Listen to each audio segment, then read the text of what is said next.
Untuk semua orang yang telah membuat sebuah PC atau sedang merencanakan membuat sebuah PC, pasti ada pertanyaan untuk menggunakan sebuah water cooling system seperti Silverstone PF240W AirGB ini, atau sebuah air cooling system seperti Noctua CPU cooler ini, dan juga mungkin SideFuma 2 ini yang saya akan upload reviewnya sebentar lagi. Tapi sebenarnya apa pilihan yang terbaik untuk mendinginkan sebuah CPU? Karena memang sudah banyak ditanyakan pertanyaan ini dan juga banyak reviewer dan juga banyak YouTuber yang sudah menjawab pertanyaan ini dengan cara mereka sendiri. Dan yang paling terkenal adalah Linus Tech Tips misalnya untuk yang berbahasa Inggris videonya, di mana dia sudah membuat beberapa video tentang udara lawan air untuk CPU coolernya, air atau water cooling. Dan dalam video dia sudah mendapat banyak sekali viewer. Tapi cara Linus Tech Tips menjawab pertanyaannya menurut saya agak salah, dan juga cara testing mereka sedikit salah juga dan menjadikan hasilnya tidak terlalu masuk akal menurut saya. Karena dalam testing Linus Tech Tips, mereka menunjukkan mereka menggunakan sebuah CPU cooler Noctua NHU12A, yaitu sebuah CPU cooler Noctua 120 mm yang performanya mirip seperti NHD15 atau NHD15 ini dengan kipas yang standar, bisa mengalahkan sebuah water cooler Corsair H150i Pro RGB yang menggunakan 3 kipas dan size radiator 360 mm.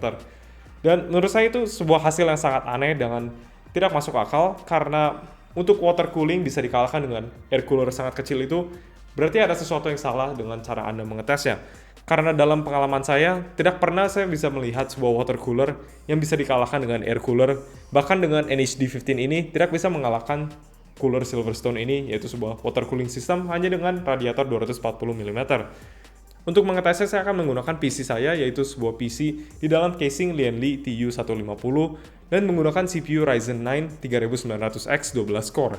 Dan saya akan overclock menggunakan overclocking, EDC bug, dan juga PBO dimaksimalkan, seperti cara saya mengoverclock yang saya sudah buat videonya, yang menurut saya adalah sebuah cara paling baik untuk mengoverclock CPU Ryzen kalau Anda memiliki CPU Ryzen seri 3000. Saya belum tahu tentang seri 5000 karena belum pernah mencobanya, tapi untuk seri 3000 ini adalah cara terbaik, karena cara overclocking ini tidak menurunkan performa single core dari CPU-nya. Karena itu clock speed CPU-nya dan juga voltasenya sedikit berubah-ubah, jadi output heat dari CPU-nya sedikit berbeda dibandingkan dengan cooler apa yang saya gunakan. Tapi itu dengan sengaja karena saya ingin melihat perbedaan clock speed dari ketiga cooler ini dan juga dua setting Noctua cooler ini dengan kipas 3000 rpm yang saya pasang. Saya bisa pelankan ke 1500 rpm yang akan menunjukkan performa asli NHD15 ini, ataupun saat 3000 rpm yaitu performa maksimalnya untuk sebuah air cooler. Tapi untuk testingnya, mari kita lihat hasilnya. Di sini kita bisa lihat Noctua NHD15 dikalahkan dengan PF240W AirGB dengan jumlah yang lumayan besar juga dalam segi temperatur, dan juga Anda bisa lihat power consumption dan juga clock speednya sedikit lebih turun dibandingkan menggunakan cooler Silverstone ini. Itu dikarenakan boost algorithm dari Ryzen melihat temperatur yang lebih tinggi dan menurunkan clock speednya. Dan ini hanya menggunakan kipas 1500 rpm, jadi bagaimana kalau kita pasangkan dengan kipas 3000 rpm? Seperti Anda bisa lihat, masih tidak bisa mengalahkan CPU cooler Silverstone PF240W RGB ini pada kecepatan maksimal. Lalu saya juga ingin melihat apakah SideFuma 2 ini bisa menyamai performa Noctua NHD15S ini. Tapi hasilnya tentu saja tidak bisa, karena ini sebuah CPU cooler yang lebih murah, harganya jauh, hampir setengah harga di sini. Dan ini salah satu CPU cooler paling good deal atau good value di Indonesia dan bahkan di Amerika pun di US. Karena ini sebuah CPU cooler dengan harga yang terjangkau yang mendapatkan dua heatsink tower yang sangat besar dan juga heat pipe yang sangat banyak. Jadi kalau Anda mencari sebuah CPU cooler dengan performa yang lumayan bagus, ini adalah yang biasanya orang rekomendasikan. Tapi bahkan dengan CPU cooler ini Anda bisa melihat performanya lumayan jauh di belakang Noctua NHD15 dan juga sangat jauh dengan water cooling system seperti Silverstone ini, yang harganya memang masuk akal juga 2 kali lipat. Dan juga include RGB kalau Anda tertarik dengan itu. Tapi ya dari testing saya menunjukkan bahwa water cooling tidak bisa dikalahkan oleh air cooling, bahkan menggunakan kipas 3000 rpm yang sangat besar dari Noctua IPPC ini. Dan ini adalah situasi yang paling baik untuk sebuah air cooler karena saya menggunakan kipas yang sangat besar dengan airflow yang sangat besar. Tapi ini juga menunjukkan masalah dari air cooler bukan masalah dari membuang panas dari heatsinknya. Karena kalau Anda lihat Noctua NHD15S ini memiliki heatsink yang sangat besar dan juga jumlah finnya sangat banyak juga, dan bahkan beratnya lebih berat daripada liquid cooler Silverstone PF240W RGB ini. Jadi sebenarnya bukan masalah surface area atau kapasitas heatsinknya sendiri untuk membuang panas, tapi adalah masalah dari memindahkan panas dari CPU kepada heatsinknya sendiri. Di mana air cooler memiliki masalah memindahkan jumlah panas yang sangat konsentrasi di tengah yang kecil seperti sebuah CPU, dan juga jumlah panas yang sangat besar karena CPU Ryzen ini memakan hampir 200 watt.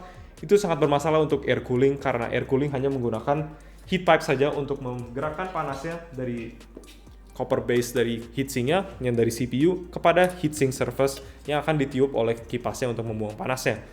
Karena cara kerjanya heat pipe pada heatsink air cooling ini menggunakan air di dalam heat pipe-nya sendiri yang akan mengambil panas dari bawah heatsinknya sendiri dari CPU-nya dan mulai mendidih dan juga evaporasi kepada bagian atas heat pipe ini, yang lalu akan didinginkan oleh heatsink fin yang ditiup dengan kipasnya dan membuang panasnya.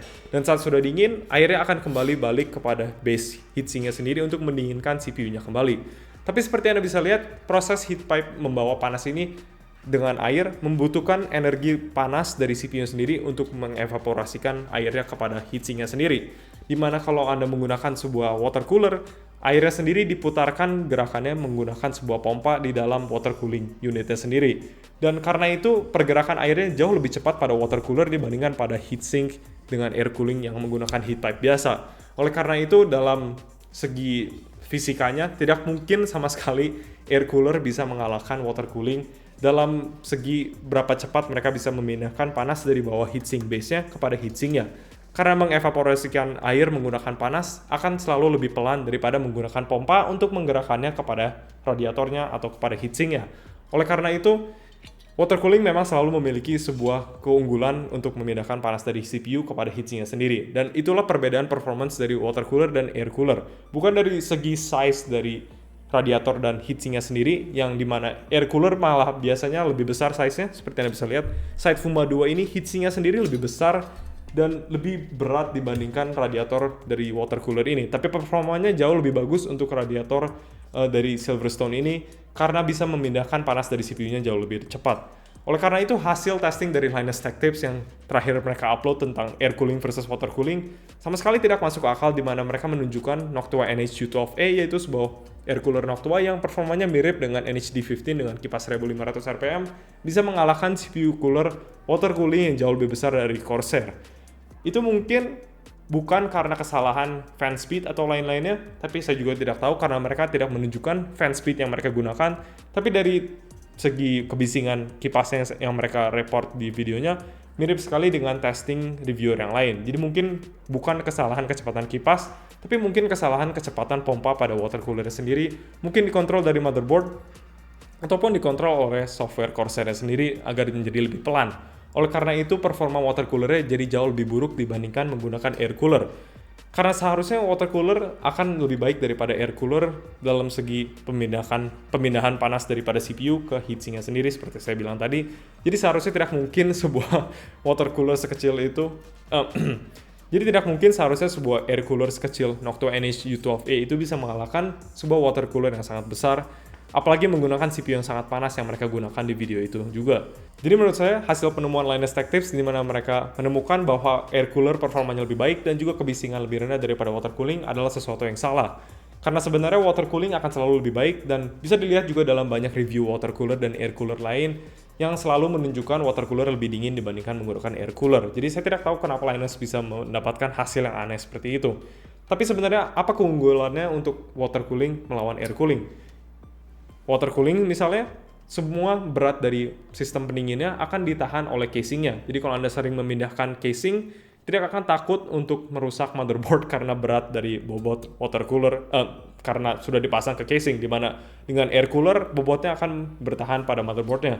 Dan untuk water cooling juga menurut saya lebih gampang untuk dipasang asalkan mounting system pump blocknya sangat simple juga, dan juga Anda sangat gampang mendapatkan akses kepada komponen di sekitar motherboardnya dibandingkan menggunakan air cooler yang menutupi semua bagian motherboardnya seperti ini. Tapi untuk air cooler, saya lebih memilih air cooler sendiri untuk sebuah PC personal saya. Itu dikarenakan air cooler memiliki performa yang lebih konsisten.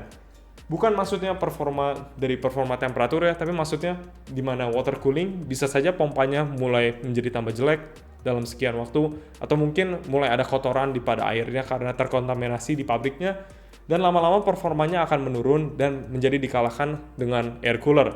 Saya sudah mengalami banyak hal seperti ini dengan water cooling dari beberapa tahun yang saya sudah membuat sebuah PC di mana performa water cooler saya akan pelan-pelan menjadi lebih buruk sampai saya tidak bisa gunakan lagi, dan akhirnya air cooling pun masih lebih baik performanya daripada water cooling. Jadi mungkin saja Linus menggunakan sebuah water cooler yang sudah jelek, itu sebuah kemungkinan.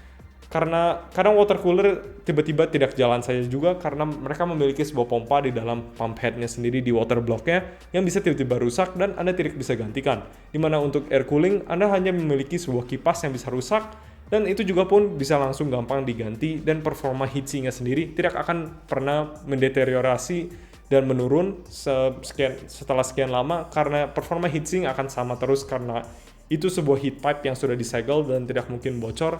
Dan juga heatsinknya sendiri hanya sebuah bagian besi dan tidak mungkin rusak sendiri. Jadi satu-satunya hal yang bisa rusak pada air cooler adalah sebuah kipas yang dengan gampang bisa diganti. Jadi menurut saya keunggulan paling besar untuk air cooling adalah berapa simple sistem air cooling. Tidak ada pompa yang bisa rusak dan juga tidak ada coolant yang harus diganti kalau membuat custom loop, ataupun coolant pada AIO water cooler yang mungkin lama-lama menjadi jelek dan juga performanya akan menurun. Air cooler sama saja terus performanya, bahkan mungkin setelah 10 tahun hanya kipasnya yang rusak dan tinggal diganti saja dengan gampang. Karena itu saya memilih air cooler karena saya biasanya lebih menyimpan cooling system saya lebih lama daripada hanya 1 atau 2 tahun saja. Tapi itu saja untuk video kali ini. Semoga Anda menemukan video membandingkan water cooling versus air cooling ini menarik, dan jika ya tolong pencet like dan juga mungkin klik subscribe untuk melihat video-video yang menarik lain, dan juga mungkin komen di bawah tentang pendapat Anda tentang water cooling melawan air cooling, seperti misalnya apa yang sedang Anda gunakan sekarang, water cooling atau air cooling. Saya lumayan tertarik dengan melihat apa yang subscriber saya gunakan untuk PC mereka sendiri. Tapi ya itu saja untuk video kali ini, terima kasih sudah menonton.